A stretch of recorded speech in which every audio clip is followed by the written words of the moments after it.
Hi, I'm Tony Todd, and welcome to Throwing Heat. I'm here with my two co-hosts, Dr. Dan Ratner and Ross DeBoss. Today's guests are fathers of three Major League Baseball players, the Heineman brothers, Tyler and Scott, and Lucas Giolito. Let's welcome to the show, Rick Giolito and Steve Heineman. What's up, fellas?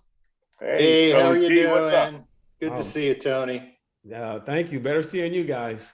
So I want to take it back to Santa Monica Little League. You know, both your boys, they played there. So did you ever think in your wildest dreams from Santa Monica Little League that you guys would have boys playing professional baseball? Well, look, I want to start. I got to start by pointing out that, you know, Lucas never beat a Heineman team, whatever, in Little League. So I just need to point that out. Want to get that out of the way, you know, but yeah. So, okay, now we got that done. Of course not. Wait a minute. Whoa. What about in high school? Oh, we're not there yet. Yeah, we'll get there. We'll get there. Rick. Oh, Little League, man, yeah. When it really meant something. Yeah. I seem to remember a playoff game in high school that didn't go too well for the Heineman boys against come on. Lucas. Why you gotta go there, man? We better get This is awesome Rick, seeing you guys compete. Awesome seeing you guys. It's awesome seeing you guys compete. No, you know what? Honestly, I'm going to say this about Rick. We were very much similar in kind of our approach and everything else, and like with stuff. I mean, I always respected Rick big time. Oh, thank you. He was a good dad, yeah, you know, and stuff, and his wife. I mean, and my wife. It was kind of a similar situation. So Yeah, Santa Monica Little League was absolutely just a terrific organization. And I knew about the Heinemans before. Lucas is a little younger, I think. Yeah. Year younger than Scott, I think. Yeah. And you know, in that neighborhood amongst the baseball parents, you know, the word gets out. There people talk about, who this kid, that kid. You always heard about the Heinemans, and they were very good Little League players. And then Lucas came along, and it was always scary because, you know, we had to play the Heinemans. And but Lucas, you know, he threw hard. He didn't know where the ball was going, but it was fun. It was all good. You know, fun. There were some crazies, but Steve and I kind of like, you know, I think we kind of took it like, you know, it's just Little League. And no, I did not expect him to be a professional baseball player. Now, question for you, Rick. His talent, is it from you or his mom? Did you play baseball yourself? No, I did not. I played softball. No, we don't have any baseball players in my family. My dad was a two-time Olympian, two-time national champion in fencing, foil, you know. Mm-hmm. So I guess he got some of his athletic genes from that. And Lindsay, well, you don't know this story. Lindsay was she was an actress back in the day in LA, and she auditioned for this movie called League of Their Own. And she actually got cast in it. And but she had done a pilot, and so they cast her. Penny Marshall cast her in second position to the pilot, and the pilot got picked up, and she had to leave League of Their Own, and they replaced her with Madonna. Whoa! Wow! Didn't know that. That's good. You know, look, they might not have gotten, or Lucas might not have gotten the athletic talent from his parents, but the drive. You know, that's one thing he always had as a kid, even more than talent. You always knew because the size, you know, or what he might grow into, that there was a potential future there. But his drive, you know, stood out. And I think he got that from both Rick and Rick I know really well, but his mom too, you know, and stuff. I mean, just a good drive and work ethic. Now, what also stood out, Rick, is I remember Lucas was a pretty good hitter. I mean, when did he decide, or did Harvard Westlake make him decide that he would just be a pitcher only? Oh, that was Matt LaCour, and we had a friendly chat about that. You can imagine how that went, because Lucas wanted to play, of course. And after his freshman year, LaCour made him a pitcher only because he was worried that he'd hurt himself running the bases. You know, he was a giraffe as a kid. Mm-hmm. He wasn't like the Heineman boys, you know, who were all put together and, you know, super athletic and could do everything and anything. Lucas was tall and lanky. That's all me, by the way. Nothing. Mom. Yeah, nothing from their mom. I just want to. Yeah, I mean, the thing about the Heinemans is even at Little League, they were just fierce baseball players. You know, they were always very serious. And fierce. And, you know, Lucas was kind of like a big puppy dog, you know, mm-hmm. just going out there and you know, yeah. As a matter of fact, going back to could he hit? Yeah, he could hit when he was younger. And I remember a game we were playing for the District 25 championship, and Santa Monica split into two leagues. So the best players, like Lucas, would have to play against the Heinemans, you know, so we never could get one team with all the best players in Santa Monica on one team.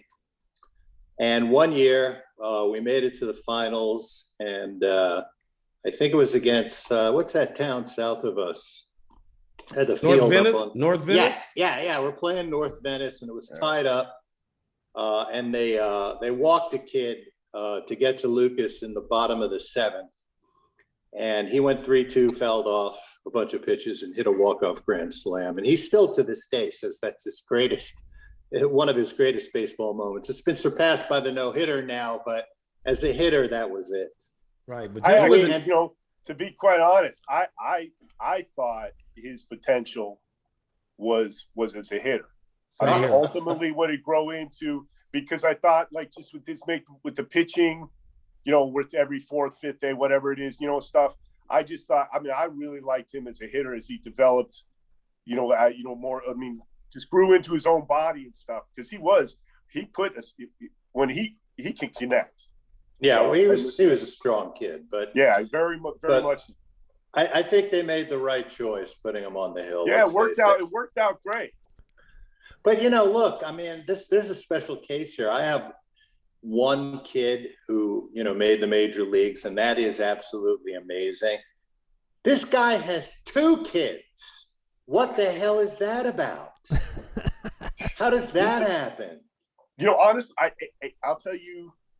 A lot of it was like the competition. I mean, it's really, and we went outside. I mean, also at the time, I mean, it's that's when travel ball was developing, and the area Rick and I are in, you know, I mean, there's a good baseball, but the competition, like I coached at Pali High School after I retired from the PD, and the league is really weak. I mean, it's just the competition wasn't as much so.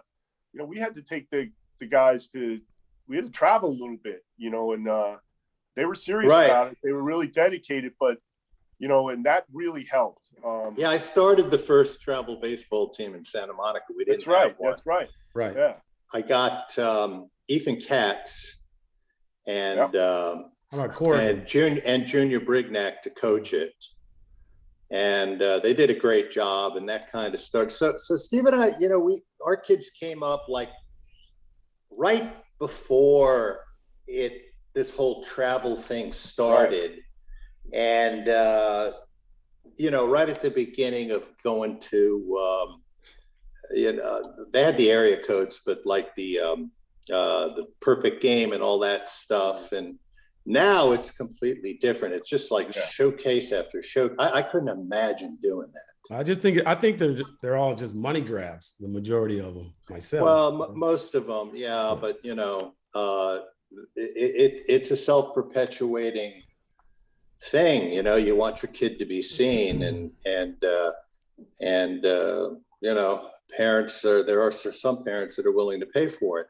I wanted to do it in Santa Monica, and you know, we had some of the kids pay, but most of them did not, because they didn't have the money. The parents maybe didn't have the money, and so we subsidized all that.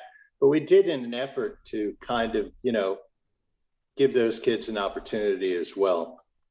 We actually did the MLB RBI Academy. We were doing kind of that model beforehand, before they actually stepped up and did that. I mean, because it was good. It was just about, and it was good all around. I mean, it integrated. I mean, we just wanted to, because honestly, to me, that's the greatest racial kind of integrator is sports. It was for me, and stuff. And I think it has been, and my boys would say that too, playing together with everybody. I mean, Hispanic, Japanese, I mean, African-American, you're just teammates. And, they're so happy, like, for that experience. And, in beyond baseball. Yeah, that opportunity. As a dad, Lucas was one of the first, or if not the first, white baseball player to come out in support of BLM, and he's been very vocal about it. Mm-hmm. As a father, growing up, having my kids grow up in Santa, I was very fortunate. Obviously, I worked at Electronic Arts, EA Sports. Mm-hmm. It was very important for me to have him understand that the lifestyle he has is not real life in comparison to the rest of the country. Right. And so I tried really, Lindsay and I tried really hard. That's why we sent him to public school, and instead of private school, which a lot of wealthy Santa Monica parents do. Mm-hmm. It wasn't until high school when it was obvious that he had some talent, and it was also the Santa Monica baseball program was in a little bit of flux. You're right about that. And Harvard Westlake was stacking the deck. No, they were just starting. They were stacking the deck. I've been to your games when your son was there. Crespi was, yeah. Well, the guys, let me correct both of you guys. Crespi had 9 guys that all got D1 scholarships, so let's not BS each other. Crespi Celts. My son went to Crespi, so I'm very familiar with the Crespi Celts. Harvard Westlake, I saw your games when Giolito, Freed, Flattery, they were all on the team. There were 30 scouts with guns like this, scouting your kids, watching how fast the ball's going. So let's not fool each other and pretend they played in these programs that weren't that great. The programs were great. Well, to be honest with you, LaCour came on the year before, and Harvard Westlake was a perennial loser, last place team in the Mission League for many, many, many years. And Lucas, they started recruiting. Lucas showed up, and that, and kind of Lucas, burst on the Freed, scene. Flattery. And then everybody, once you get a guy who's like considered, number one prospect, a number one MLB draft guy, it attracts other kids. Other kids want to go there, and they got O'Malley to give them a lot of money, and they built a beautiful field. So that happened while they did a great job. And Lucas, but the Mission League overall, guys, the Mission League's in San Fernando Valley. I know a lot of people know what I'm talking about. The Mission League is a league of all these private Catholics, mostly Catholic schools. A lot of Jews go there too, like my son. But let me tell you something. In sports, this Mission League's unbelievable. I mean, my son played lacrosse, and my son plays hockey, but he played lacrosse in the Mission League, and they played teams from all over the country, and they beat them. So very competitive. Steve will tell you it was like an impossible mountain to climb for Harvard Westlake to even compete at the upper echelons of the Mission League. Oh yeah, they did a great job. And it happened, and they won their first Mission League title. Lucas's, I think it was sophomore year. He pitched against Crespi and at Crespi, and had the best game up until we won 6-0. And that was, if we had lost, we would have lost the Mission League, but he had the game of his life. I don't know if you remember that, Steve. Yeah, no, I do. But Scott, he wasn't playing against Scott. Scott was already moved on. No, I know Scott wasn't there. He was playing against. Ryan, who was playing third? Ryan, he's in the majors. Ryan. Yeah. Ryan Henley. Yes. Ryan Healy. Yes, Ryan Healy. He's playing over in Korea right now. Yeah, he made the last out. All right, but guys, I feel that I have to interrupt because we've got Father's Day coming up. Yeah. And the whole show so far has been about your sons, which of course makes sense. But I want to know about what it was like being the dads on this journey. like, how did this evolve, and when did you start to? I mean, I don't know. How hard did you have to work at it? Were your wives on board with it? What was it like? Well, I'll let Steve. No, you go, Steve. You got two to talk about. You know what? I mean, I'll be honest. It was, and I hate to say this because it's a little bittersweet in a way at times, because just the whole journey. I mean, Scott having two guys, and they both have different roads, literally to the major. I mean, Scott had injuries and surgeries and stuff early on, and I hated that, and that was hard for me as a dad, and you're wondering, gosh, how much is it the sports, how much is it his body, whatever, it's your responsibility. But no, I think first of all, the parents absolutely have to be both on board, and it's like, I know from Rick and his wife, they were on board from Little League, Rick's or Lucas's little brother played, and stuff, and they were always there, doing stuff. So that's number one. It's there's bittersweet, peaks and valleys in it, and so it's hard. I've had to at times like step away from it, not watch and stuff, and watch after the fact or hear from like people texting me because I get too anxious. And Rick, I mean, it's only worse for Rick to me as a pitcher, because Scott pitched, and that's how Scott first got as a sophomore. I mean, he threw hard. Yeah, he was. Lucas actually admitted to us that your son threw harder than Lucas in Grammars in the Little League. I mean, your son was a hard throwing pitcher, Steve. Yeah, he was. I mean, he was recruited, literally signed, but as a pitcher originally, and that's how he made his mark. But I hated that. I mean, I hate it as a parent. I mean, just me being involved. I understand. Steve, so last year something unbelievable happened. It's like a father's dream. And seriously, your son was playing catcher for the San Francisco Giants, and your other son, Scotty, was making his appearance in Major League Baseball, and his brother was right behind him in home plate, and your son was up. I'm sure you and your wife didn't know who to root for. You guys didn't know what to do. I knew who to root for. Scott's my favorite. Good choice. I'm a Reds fan. That's good. Tyler is his mom's favorite.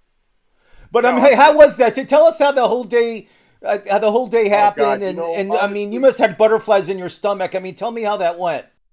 That was really incredible. Obviously, it was during COVID, so there were no fans in the stands.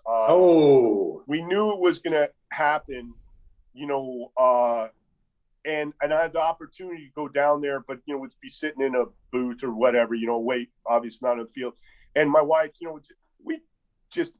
I gotta give, it was incredible. I mean, but the most incredible thing to me was, like, I knew they're gonna play, it's gonna, blah blah blah, and this was the surprise and I gave total credit to both these managers. Woodward, Scott was on Texas. They're both on different teams now, and Kapler on San Francisco. They had the boys. Gosh, just. I'm sorry, it's emotional for me, but no, I understand. I mean, this is. I told you where they had them bring out the lineup, the lineup cards. Wasn't expecting that, and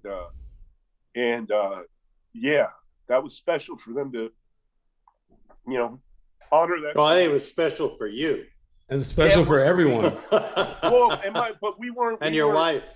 Yeah, we weren't expecting that at all. You prepare yourself for the other stuff, but that was a total shock and surprise. And me being a baseball fan, lifetime. Wow, that was so special. That's what I'll remember. Yeah. Right. And it so was Steve, unbelievable. Rick, I'll get to you next. Don't worry. I'm getting you to cry next. Don't worry about that, Giolito. Please do it. Don't worry about that. Now, Steve, since you're 2 for 2, I called your wife after the boys made that appearance, and I said, "Hey, Kathy, you're 2 for 2. You might as well try for another one." She said, "The bank is closed." Well, yeah, she closed that window a long time ago. But you know what? I talked to her about maybe, hey, there's some value in maybe something like God. I mean, I'm 60, but maybe we can sell this stuff, make some money on the side. No, I'm done too. You always talking about the glory, man. It's hard raising 3 kids, and today, it was great. It's great. You know what I'm struck by though, guys, is that people forget. Just your average fan, they forget these are just real people. And they have real families. Yes. Yeah. And so, like you getting that emotion like that, Steve. Of course you would. When I think about my daughters and them achieving some wonderful thing, it doesn't even matter if it's on that level. You care. Well, about especially with social media. The other day, some guy tweeted at me. At you. Yeah, he tweeted at me. Lucas should be made to run laps around the outfield for giving up a home run and no more Mazzara. And I tweeted back at him. I said, "Do you really think tweeting at the parent of a player is appropriate?" Good for you. I mean, like what planet do you live on? Right, but those are just haters, Rick. I mean, yeah, well, they wish that they can be in your son's position. And life is all about hating on people who are doing well, and it's just like Steve. I mean, Steve, we're very similar. Like Steve, I grew up in Whitestone in Queens. I was a Met fan. Mm-hmm. Lindsay grew up in Minnesota fan, and then we both became Mets. She loved Keith Hernandez. He scored all the games. I'm a Met fan. I grew up in Manhattan. That's why, like, Rick and I were always tight. Oh, Steve, did you? I collected the Borden's milk cartons because on the back they had the coupon, and if you got 20, you got a free general admission. I used to sneak into Shea Stadium all the time. I knew how to get in. Talk about free general admission. Heine is like Tony, front row or no go. That's it. I'm going to quote Scott on that. Like Steve, I also get very anxious, and as a matter of fact, it's well known I don't watch my son pitch. So Rick, last year, your son pitched a no-hitter. Yeah. Did you watch? I'm sure you watched the game. I mean, you must have been on pins and needles. Were you at home? Were you at the game? What were you doing? No, I didn't watch the game. I'll watch it after it's over. So you watched that? Did people text you and say congratulations, and you had no idea what they were talking about? How did you hear? How did you hear it had gone down? I don't watch the games, and I put my phone on silent, and somehow my phone started ringing off the hook, and my brother-in-law called me and said, "Are you watching this?" And I was kind of, "No, it's okay." So in the I still didn't watch it because it just I go crazy. So I just took I just poured myself a bourbon and took a long walk down my half-mile long gravel road. And when I came back, my brother-in-law came out and said I said, "What happened?" He said he did it, and that's how I found out. Well, but I did share a special moment with you when he pitched his first no-hitter. I remember that. That was great. Yes. Rick and I were sitting in the stands, and after Lucas struck out the first 2 or 3 guys, I just started recording, and Rick's like, "You're going to record this whole game?" I was like, "Yeah, I think something special is going to happen, right, Rick?" It was a playoff game. Mm-hmm. I said, "I think something special is going to happen," and but unknowns to me, I should not have been like, every time he struck out someone, I'm like, "Gotcha, see ya." It was awesome. My emotions just came out because I'm sitting with his dad. He's a junior right now. I'm sitting with his dad, viewing just something that I've never seen in my life. And it was just an unbelievable moment. So I want to thank you for that, Rick. Oh, well, listen, thank you for recording it. I do watch it every once and again because it's so wonderful looking back at like I think he was a 15-year-old because he graduated as a 17-year-old. So right. I think he was 15 years old, and it was a lot of fun. But I just want to point out again that he never beat a Heineman coach team. So now, growing Steve, up, huh? I just wanted to say, but growing up, I didn't know. I had no idea. It wasn't until he was like 14 years old. LaCour said he wanted to talk to me. It was the end of his freshman year. He says, I want you to prepare yourself. I said, prepare myself for what?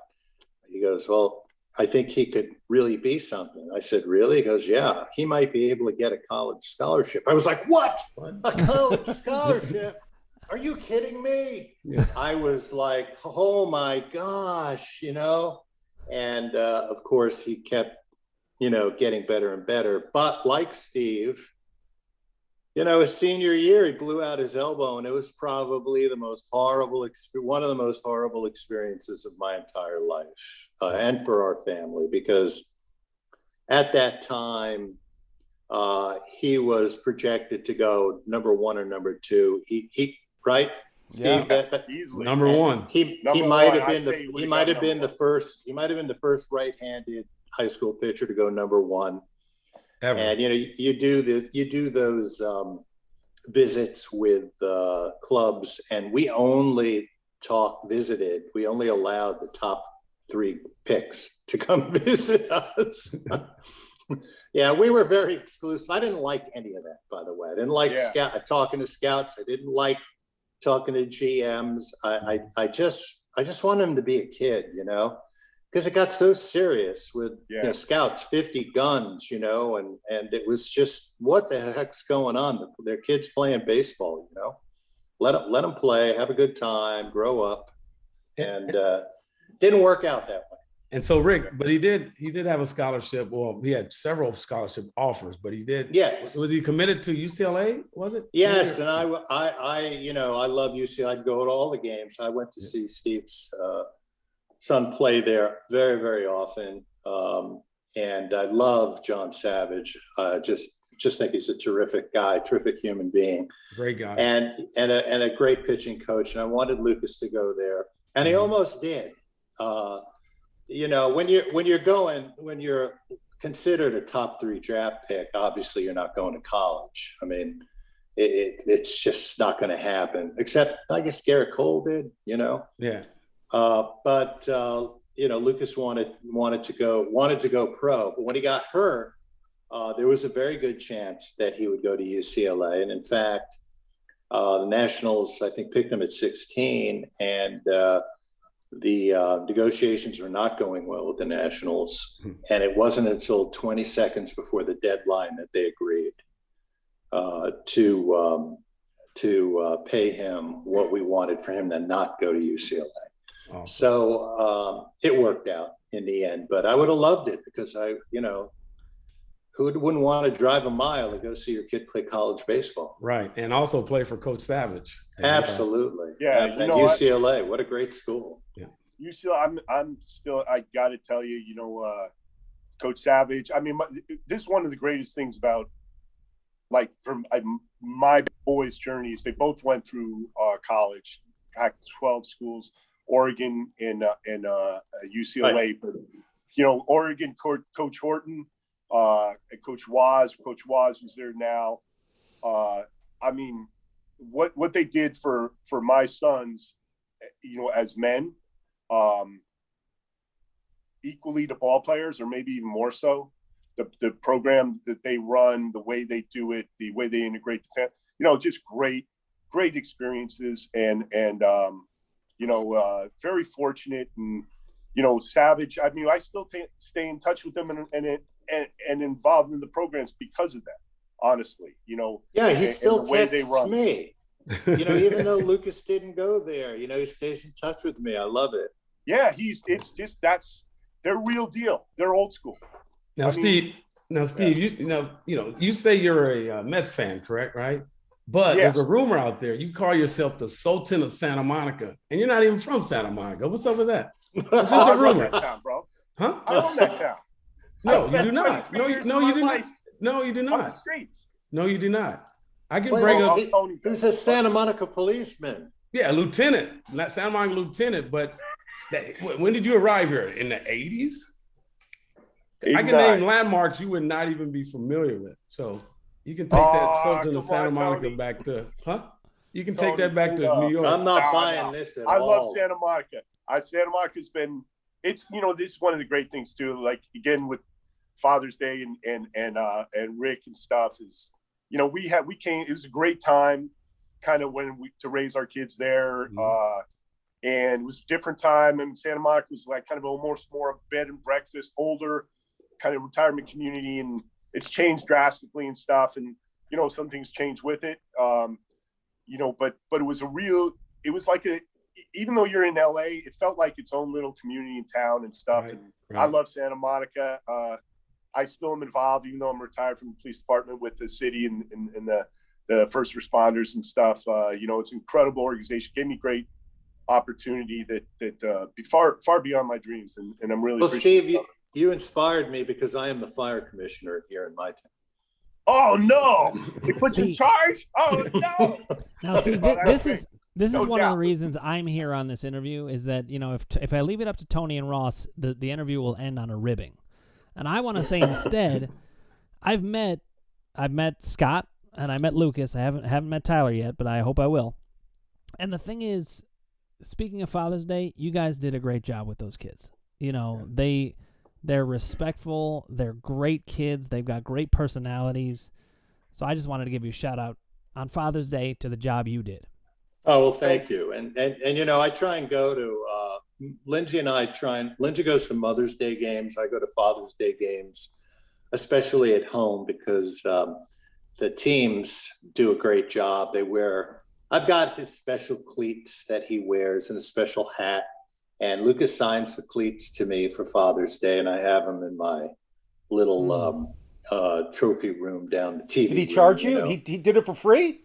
Yeah, I did it for nothing. But the teams, Major League Baseball does a good job of, the fathers, the parents get to go out on the field. Lindsay on Mother's Day threw the first pitch. I missed it because I was late to the ballpark.